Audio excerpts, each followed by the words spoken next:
Génesis, ayer y hoy,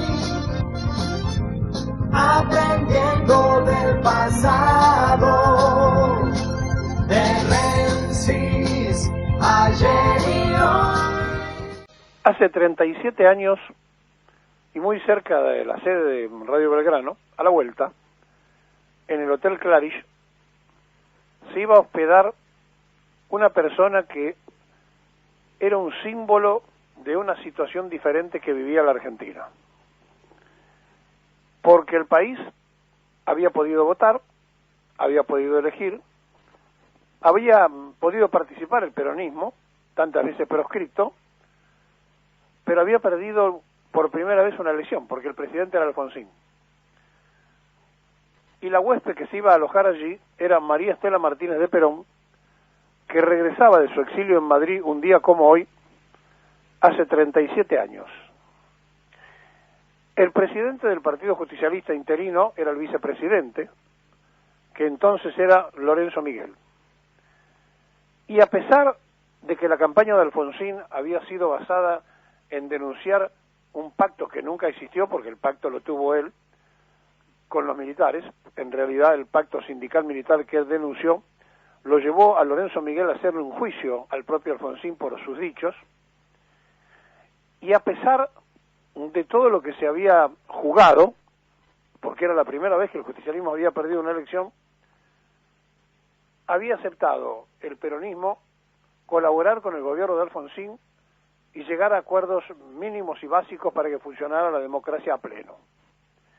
Y entonces, cuando se pidió una reunión con las autoridades del partido, se le contestó que en ese momento la presidenta estaba en el exilio. Y Alfonsín dijo, dígale que venga. E Isabel vino un día como hoy, para el día posterior, el 21, a hacerse cargo, como presidenta del Partido Justicialista, de los diálogos oficiales con Alfonsín y con el gobierno radical. Qué distinto, ¿no? Suena todo esto a lo que han hecho después ellos cuando fueron llamados a colaborar, porque también, en el medio de un incendio de la Rúa, se llamó al justicialismo para que se hiciera cargo del gobierno. Y resulta que hoy, los sobrevivientes de todos aquellos tiempos, que fueron funcionarios incluso de Alfonsín, que fueron funcionarios de la Rúa, y que hoy son legisladores y están sentados en las bancas del Congreso de la Nación, buscan la forma y la manera de obstruir todo lo que se pueda de este tiempo. Y uno hace un ejercicio de la memoria y tiene que recordar también a los propios, porque Isabel Perón todavía no tiene su busto colocado en la Casa de Gobierno como corresponde,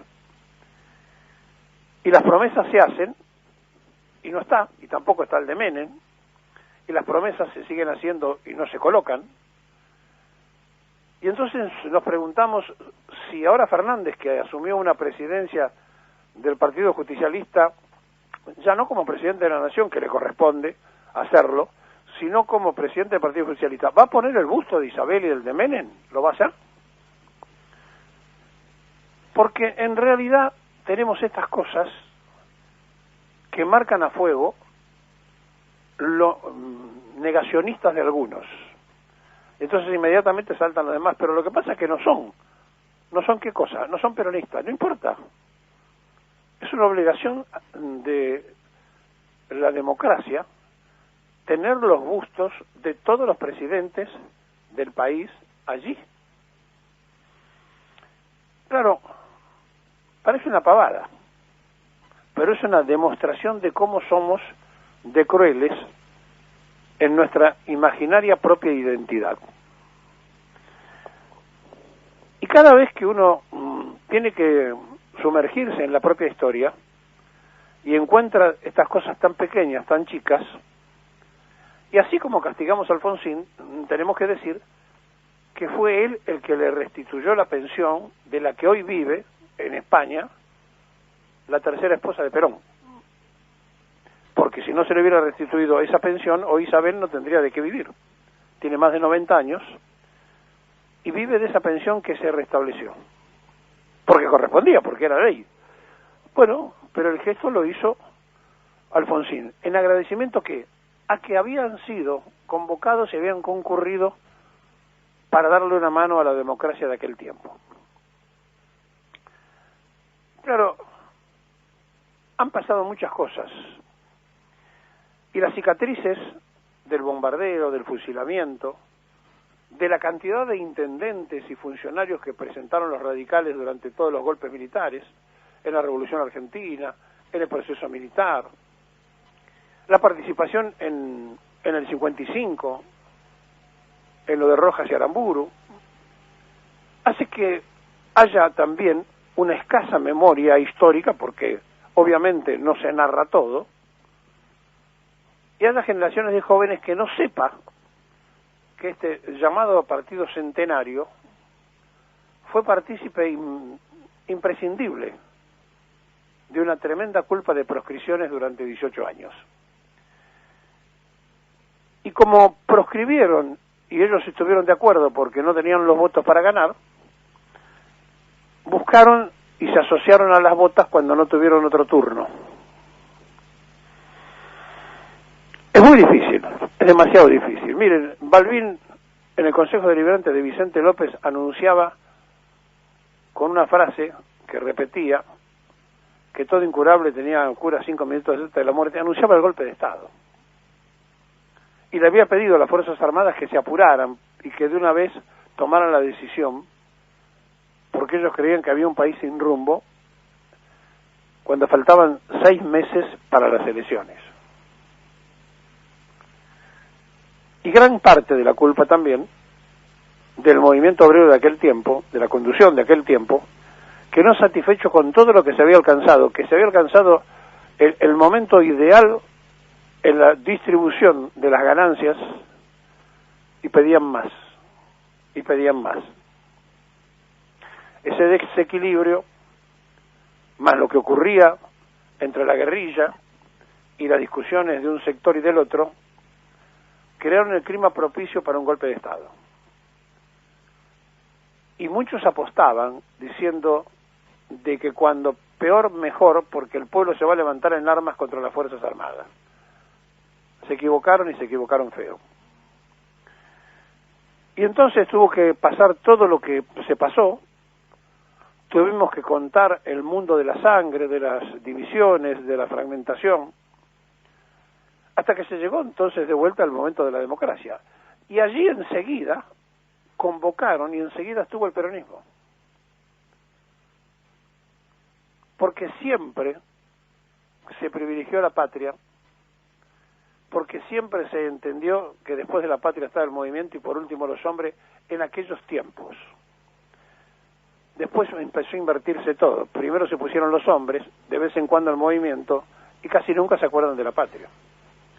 Y terminamos como terminamos, en esta tremenda confusión, no solo ideológica, sino también de conducción política.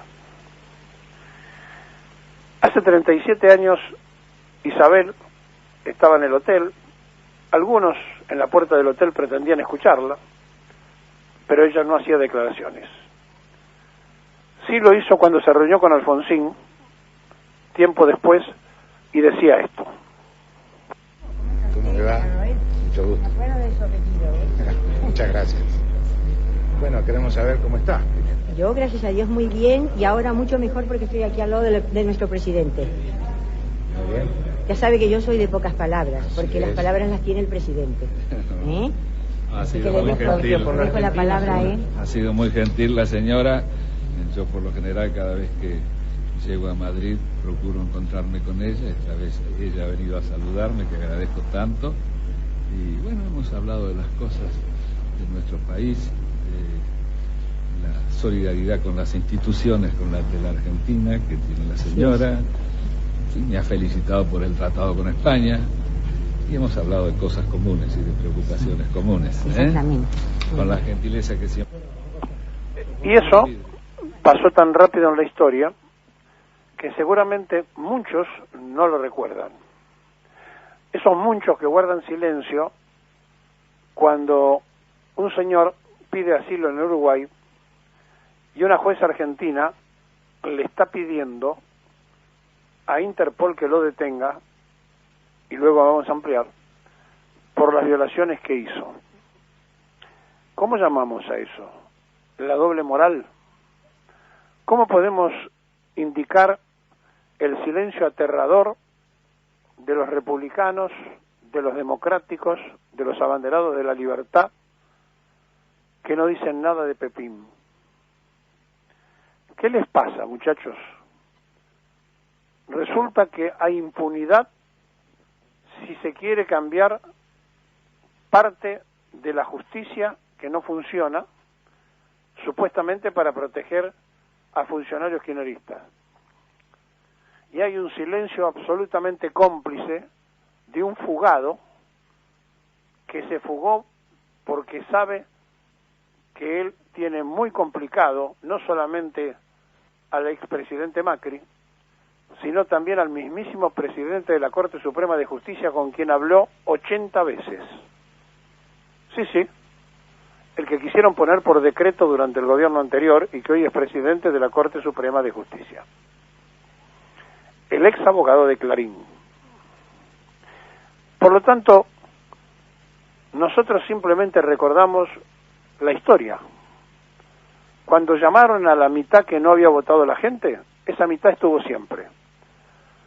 Cuando ustedes no pudieron ganar las elecciones, buscaron las botas para reemplazar los votos. Sí, hay dos clases de moral. Nos quedamos con la moral peronista.